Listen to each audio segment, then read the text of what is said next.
Get a handful of those things that are delightful to you and just play the loop again and again and again and again and again. Let it be your basis of attraction. Let something that delights you be the loop that you play that keeps your grid in this high vibration so that what's in your vortex can show up now and now and now and now and now. And do you know what happiness is? Happiness is being in that place where you're the receiver of the right idea at the right time.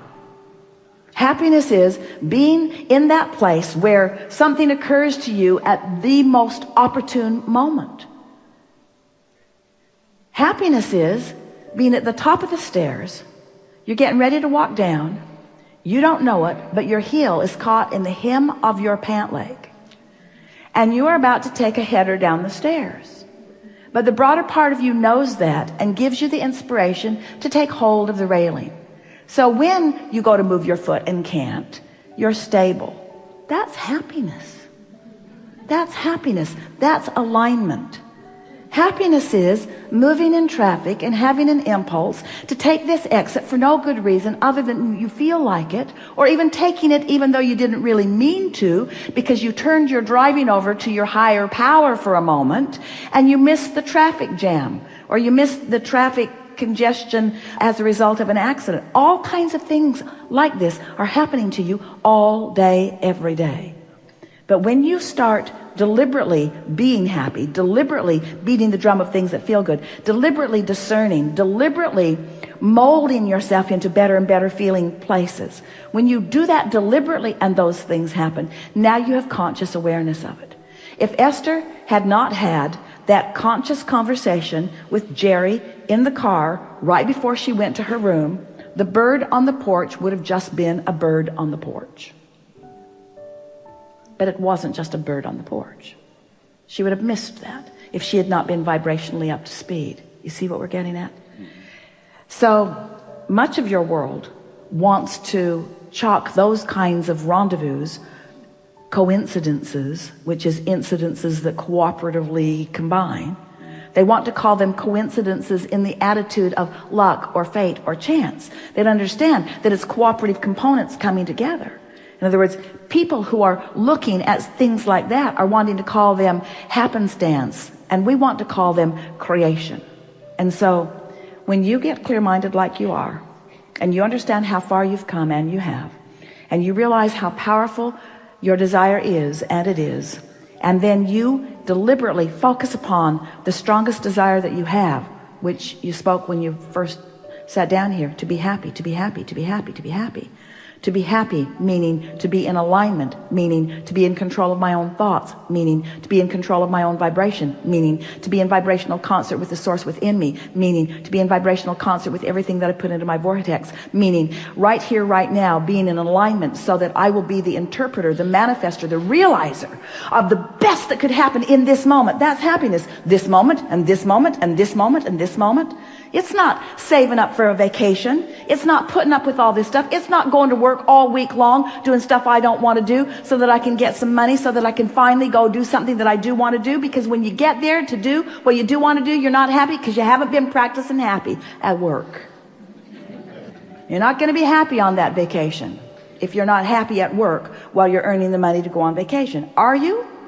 Don't you get on vacation and don't you just complain, it's too short? It's too short. I don't get to do this often enough. My flight was delayed. The weather wasn't good. In other words, you can't get there from there. You get to happy from happy. Well, Abraham, that helps a lot. So you're telling me that if I get happy, I'll be happy. Let me write that down. And if I get rich, then I'll be rich. I'll write that down too. We're saying you got to find a little piece of it. You got to fan the flame of it. And you got to not keep spitting the fire out with things that don't matter.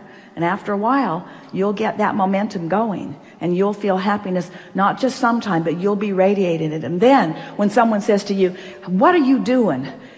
The reason that they're asking is because you've got what they want. Every single person that wants every single thing that they want, whether it's a material object or a pile of money or a circumstance, an event, a relationship, everything that everyone wants is because they believe that there is happiness in there. there's happiness right here, right now, if you're in the right vibration. You know it. Haven't you ever gotten into that zone, that frequency, where everywhere you turn, something good happened? Esther says that's what it's like hanging around with Barbara. She loves traveling with Barbara because it's happy everywhere. They walk up to a very controlling, very official at the airport. And she's barking at everyone. A man made the horrific mistake of letting his toe step over the line by an inch. And she put him in his place. Sir, step back. He did, and he didn't like it. And Esther thought, ooh, that was harsh and unnecessary. And Barbara, who refuses to focus on anything unpleasant, missed it completely. So when she got up there, she got a big smile. She got moved fast to the other line. In other words, she's treated like royalty. While this poor man was put into the dungeon. That's what we're talking about. In other words, you attract by virtue of how you feel. We know we've been taking a bit of long time here, longer than we promised at the beginning, but it's so worth contemplating. How happy am I? How happy can I be? How good can I feel? What's the best feeling thought that I can find right now?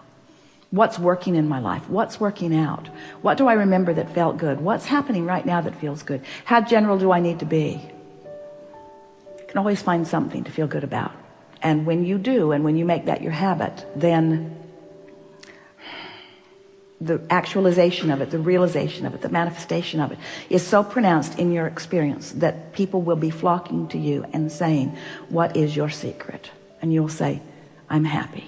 And they'll say, I know that, I can see that, that's why I'm asking you what your secret is. And you say, no, I was happy before I was happy.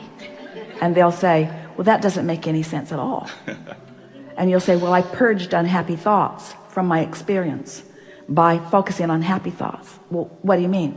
Well, I didn't actually purge them. I just started emphasizing the happy thoughts. I started making lists of positive aspects. I counted my blessings. I learned that in church. I counted my blessings one by one. And the more I focused upon them, the more that vibration was mine. And the more that vibration was mine, the more law of attraction put me in the vicinity where I could realize it. So life isn't happening to me, life is happening from me. I'm emanating the signal to which all life is responding. So when I get up in the morning, I decide, how's this day going to feel? I'm going to feel intuitive, I'm going to feel inspired, and I'm going to feel connected, and I'm going to feel vital and alive, and I'm going to feel happy, and I'm going to feel confident, and I'm going to feel kind, I'm going to feel loving, and I'm going to be at the top of my game. I'm going to feel innovative. I'm going to feel energized. I'm going to feel invigorated. I'm going to feel inspired, but I'm going to feel inspired moment by moment. I'm going to feel guided.